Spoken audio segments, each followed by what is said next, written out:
gobernador Mario Marín y también el caso de Ancira de Altos Hornos de México, que ambos están marcados por la impartición de justicia, pero podemos decirlo, ex embajador y ex procurador, que el trato, por ejemplo, en el caso de Ancira es llamativo, ¿no? Como al tema de Emilio Lozoya, a él hasta lo pudieron mandar a su casa y a este señor lo mantienen en prisión preventiva y no le quieren dar siquiera un espacio o un ápice de poder pasar el proceso en libertad.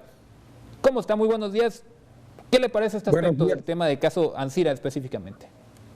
Gracias, Francisco. Muy buenos días a todo el auditorio. Por cierto, enorme, muy vasto.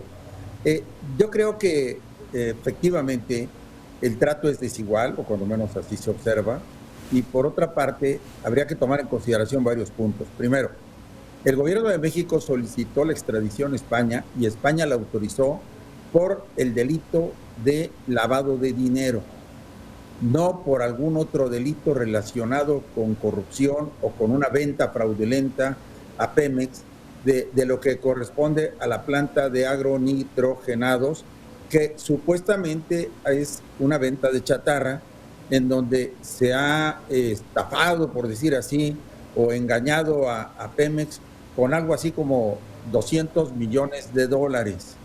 Esta venta no fue de entrada el principal motivo de la extradición, porque se habló de lavado de dinero. Y sin embargo, aquí el presidente siempre empezó a decir que si se les devolvían los $200 millones, cosa que fue ratificada ahora en la ausencia del presidente por la secretaria de Gobernación, la Procuraduría se desistiría. Más o menos se utilizó esta fórmula. Reparar el daño equivaldría a concluir el proceso. De entrada llama la atención porque no están puestos sobre la mesa todos los elementos del análisis. Es decir, se han dado parcialmente una serie de datos por el presidente en lo que llamamos las mañaneras, por la secretaria de Gobernación, y sin embargo, en la solicitud de extradición tiene un componente completamente diferente como el lavado de dinero. El lavado de dinero no hay reparación del daño, porque se están utilizando recursos de procedencia ilícita. Y aquí, al parecer, los recursos que se utilizaron para la operación fueron los recursos de Pemex. En todo caso, con un supuesto engaño, porque se estaban vendiendo en todo caso fraudulentamente la chatarra. Entonces, valdría la pena que la autoridad informe más a detalle cuáles son los aspectos de la negociación y sobre qué orden van. También vale la pena apuntar que en este caso concreto, Julio Villarreal, que es dueño de Aceros Villarreal y de la cerera de aquí de Lázaro Cárdenas Las Truchas, había hablado que él pagaría los $200 millones mediante la compra de acciones de Altos Hornos de México. Es decir, en una operación, un tercero se compromete a pagar el daño causado al patrimonio nacional de acuerdo al informe del gobierno. Entonces, si esta es la ruta, también quedó un poco en el horizonte ahí perdida, porque ahora se habla de 4 años que está pidiendo el Alonso Ancira para poder pagar esos $200 millones. Yo no sé en el fondo si lo que esté pasando es que haya una acción, no de chantaje, pero sí de presión, utilizando el derecho penal para enderezar una operación mal realizada, en donde evidentemente, por lo que se dice, hubo corrupción. Pero desde luego el trato que se ha brindado a Emilio Lozoya y en este caso a Alonso Ancira es completamente desigual. Ambos huyeron, ambos salieron, ambos fueron extraditados. Lozoya está acusado de delitos más graves, Alonso Ancira de un delito menos grave que el de Lozoya. Sin embargo, Lozoya goza de un arraigo domiciliario y a Alonso Ancira se le ha negado. Posiblemente lo que estén esperando es una presión mayor para después concederle esta libertad por mientras, digamos. Yo en lo personal soy partidario de que la prisión preventiva forzosa se utilice de manera excepcional y no se esté utilizando en todos los casos, casi prostituyéndola o de alguna manera mandando a prisión a personas que tienen o gozan de la presunción de inocencia. Esto es negar en la práctica lo que la Constitución ofrece a todo el mundo.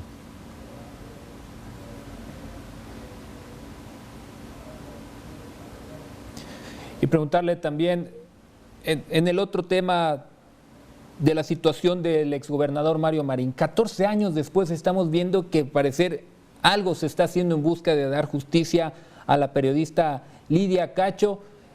¿Por qué esperar tanto tiempo para un caso que fue más que documentado, más que evidenciado, y llegar pues hasta el 2021 para poder ver que algo suceda en esta situación del exgobernador? Que por cierto vimos que también otro exfuncionario, uno de los que acompañaban en la administración a Mario Marín, también el caso de Mario Marín justamente, pues llama la atención esta tardanza, ¿no?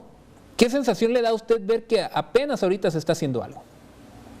Yo siento que la presión ejercida a últimas fechas por el aumento de feminicidios y por las protestas constantes de todas las mujeres en el país, protestas justas, habrá que aclararlo, y cierto abandono en la investigación de los feminicidios, ha optado para que el gobierno buscara en el archivo que tenía pendiente y dijera, bueno, pues aquí tenemos un caso relevante que va a demostrar que nosotros estamos en contra de los feminicidios, a favor de la igualdad de la mujer, de la equidad de género, y a ver, búscate a Mario Marín. Pero en la práctica les va a resultar muy difícil comprobar este delito, porque la cadena de mando para la práctica de una tortura no depende del gobernador o exgobernador en este caso, sino todo el trámite lo realiza la Procuraduría. Por más que hubiese existido una acción de jactancia por parte del gobernador cuando dijo, vas a ver, esta señora nos va a pagar, alguna cosa así, o va a aprenderse a que en Puebla se respeta la ley, etcétera, etcétera, etcétera. De esas expresiones no se puede desprender una autoría intelectual en el manejo de una tortura, que es el delito por el que se le acusa a Mario Marín. Por otra parte, pues la acción de negarle la puesta en libertad a través de la fianza, pues también refleja que hay una inclinación de carácter político atrás de todo esto. Yo creo que en el fondo gran parte de la justicia en todo el país se ha politizado y ha dejado de ser un instrumento del Estado técnico para impartir justicia, y nos hemos visto de alguna manera todos los mexicanos involucrados en verdaderas escenas de politización de la justicia o de la justicia a la medida en muchos casos, o de la utilización de algunos otros instrumentos del Estado para el tema político. Yo creo que es preciso que se distinga la acción de gobierno, la acción de procuradora, administradora de justicia, de la política partidista. Son cosas distintas. No es lo mismo gobernar y actuar e impartir justicia o procurar justicia que hacer campaña política. Ese es el tema. Yo creo que ese es a mí lo preocupante, que se ha politizado absolutamente todo, la salud, las cosas técnicas como la dotación de energía eléctrica también tiene esa tendencia, el petróleo tiene esa tendencia, la utilización de los espacios aéreos, el internet, el uso de las redes, todo se ha politizado en México. Y decir que se ha politizado quiere decir que no se está atendiendo a políticas públicas, sino que se están utilizando a todos estos instrumentos del Estado con la idea de llevarlos a las elecciones, y esto es lamentable porque se pierde mucho terreno ganado antes a los ciudadanos y muchos espacios que debieran abonar el buen vivir, el bienestar de los mexicanos.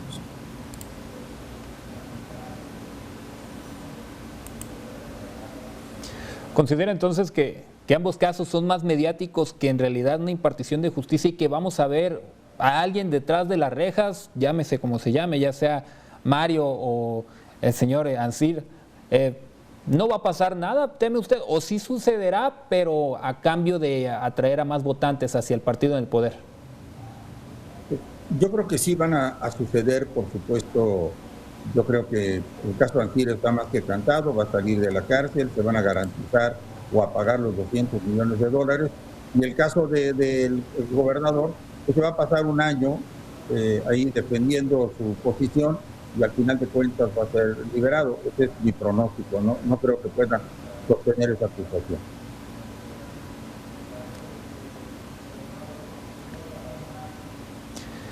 Y a nivel nacional, y ya hacia esta lectura del tema de la politización, si algo prometía esta administración fue el combate a la corrupción, y vaya que se cansaron de señalar a exfuncionarios que también dieron muestra de estar apegados al tema justamente de corrupción, pero ahora vemos que ha sido más difícil ir a los hechos que mantenerse en el dicho, ¿no? ¿Considera que esta batalla contra la corrupción también está en el tema político y no vamos a ver acciones reales y concretas que permitan entender que en realidad se hace algo contra la corrupción? Yo no he visto pasar del discurso contra la corrupción, que tal vez sea la palabra más mencionada en todas las mañaneras del presidente, a los hechos. Y voy a decir por qué. Porque no se combate la corrupción con discursos. Se tiene que combatir con una estructura del Estado que de alguna manera cambie la educación, la cultura proclive a la corrupción, la defensa de la corrupción, el encubrimiento de la corrupción, y que de alguna manera pudiera depender de organismos civiles ajenos a la política, exclusivamente técnicos, inclusive dotados de la transparencia que hoy está siendo fuertemente atacada por el gobierno, en una cosa que no se explica a uno, porque el que va en contra de la corrupción va en contra de la transparencia, a favor de la opacidad. Esto no tiene sentido, parece un mundo surrealista. Y entonces yo creo que debería pedir la ayuda a organismos internacionales, de la Organización de Estados Americanos, a Transparencia Internacional, a la ONU y algunas otras organizaciones, ONGs internacionales con mucho prestigio, para armar una estructura con jueces absolutamente independientes, que no dependan del Senado, que no dependan de los partidos políticos, inclusive con el ámbito de jueces internacionales, por encima de las autoridades locales, que se encargaran de limpiar gran parte de la administración de este país. Porque los escándalos de corrupción que se dieron en el pasado, hoy se siguen repitiendo alrededor de la familia del presidente.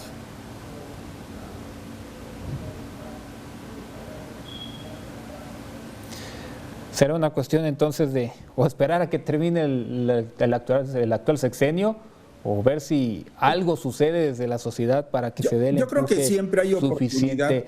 Por último, ex procurador, preguntarle esta situación de politización y todo. También estamos en medio de una pandemia, el manejo de la misma, ¿qué le ha parecido? Creo que cada uno se ha hecho sus propias conclusiones, pero hasta el momento, ¿cómo lo calificaría usted? Yo lo calificaría con 2 de una escala de 10. Y voy a decir por qué rápidamente. El esfuerzo del gobierno ha descansado en que haya suficientes camas de hospital, cuando la principal acción contra la pandemia debe iniciar con medidas preventivas, la sana distancia y el cubrebocas. El tercer punto de prevención es la vacuna, mientras que en Estados Unidos al día de hoy deben llevar ya 40 millones de vacunas aplicadas, en México no llegamos ni siquiera al millón. No se han comprado las vacunas de acuerdo a la OMS. Se habla todos los días esperanzadoramente de que ya van a llegar vacunas, pero hoy se nos dice que la rusa, antier se nos dijo que la China, pasado mañana que AstraZeneca, dentro de poco que la Pfizer, y si no que la Moderna, pero así nos traen con expectativas de las cuales ninguna se convierte en realidad. Todas son promesas, y por otra parte se habla de acuerdos ya concretos con las compañías, pero si no existen estas, pues tampoco se pueden exhibir.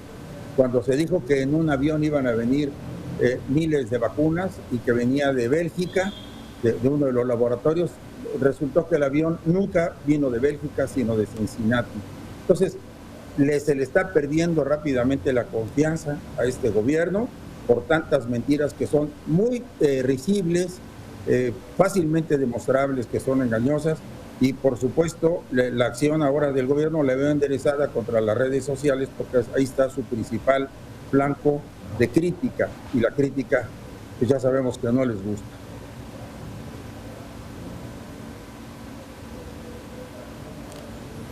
Excelente, le agradezco mucho este repaso, ex embajador, y muchas gracias por habernos acompañado. Ignacio Morales Lechuga, estamos nosotros al pendiente de futuras comunicaciones con usted. Que tenga un excelente día.